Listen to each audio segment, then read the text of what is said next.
పాపం వాళ్ళ పేరెంట్స్ చెప్పడానికి కూడా వాళ్ళు ఇబ్బంది పడతారేమో, తన వల్ల బాధపడతారని ఆలోచించి కనీసం తల్లిదండ్రులకు కూడా చెప్పుకోలేకపోయింది తను పడే బాధ.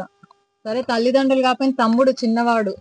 ఆ జాగ్రత్త, నేను నీకు రాఖీ కట్టకపోవచ్చేమో అని కూడా అమ్మా నాన్న జాగ్రత్తగా చూసుకోమని రాసిందంటే అమ్మాయి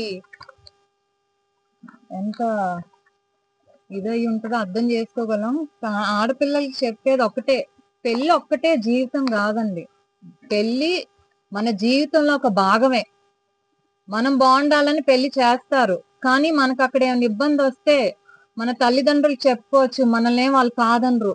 నువ్వు కష్టపడుతుంటే మళ్ళీ నిన్ను అక్కడ పంపిరు, నిన్ను మళ్ళీ అక్కును చేర్చుకుంటారు. 22 ఏళ్ళు 23 ఏళ్ళు కని పెంచిన వాళ్ళు జీవితాంతం చూసుకోలేరా? పైగా చదువుకుంటుంది ఆ పాప, ఉద్యోగం చేస్తుంది, చక్కగా సంపాదించుకుంటుంది, బయటకు వచ్చి తన కాళ్ళ మీద తను నిలబడి తన జీవితాన్ని నడుపుకోవచ్చు. కానీ తను పడిన ఎంత చిత్రహింస, 3 నెలలు అంటే టైం చూడండి, కనీసం అంత టైం గ్యాప్ కూడా లేదు. 3 నెలలు, పైగా 1 నెల ఇంట్లోనే ఉంది అంటే దాదాపు 2 నెలల అమ్మాయి ఎంత చిత్రహింసలకి క్షోభకు గురయిందో మనం అందరం అర్థం చేసుకోగలం. ఆ పిల్ల ఆఖరి కోరిక ఒకటే, ఎవరైతే నన్ను ఇంత ఇది చేశారో వాళ్ళకి తప్పకుండా శిక్ష పడాలనేది ఆ పాప కోరిక. ఆ చివరి కోరిక ఏదైతే తను కోరుకుందో అది తప్పకుండా నెరవేరేటట్టు ప్రభుత్వం తరపు నుంచి కానివ్వండి, పోలీసుల తరపు నుంచి, డిపార్ట్మెంట్ తరపు నుంచి వీళ్ళు కూడా అది మేము తప్పకుండా నెరవేరుస్తాం. ఎందుకంటే ఇంతకంటే మేము చేయగలిగింది ఏం లేదు.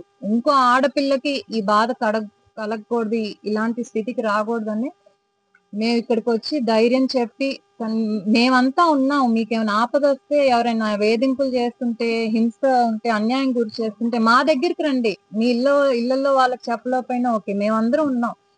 మేమందరం ఒక బాధ్యత గల పొజిషన్స్ లో ఉన్నాము. పోలీసులు ఉన్నారు, మహిళా పోలీస్ స్టేషన్లు ఉన్నాయి, 1 స్టాప్ సెంటర్స్ ఉన్నాయి. మీకు కావాల్సిన రక్షణ అక్కడ ఉంటుంది. లేకపోతే న్యాయ సలహా కానివ్వండి, పోలీస్ సహాయం, లేకపోతే చట్టపరంగా మనం ఏం చేయొచ్చు, ఇవన్నీ కూడా మేము చెప్తాము. చేతిలో మీ బంగారం లాంటి జీవితాన్ని మాత్రం మీరు మీ చేతులతో మీరు చిదిమేసుకోవద్దు. ఆ స్టేజ్కి మీరు రావద్దు.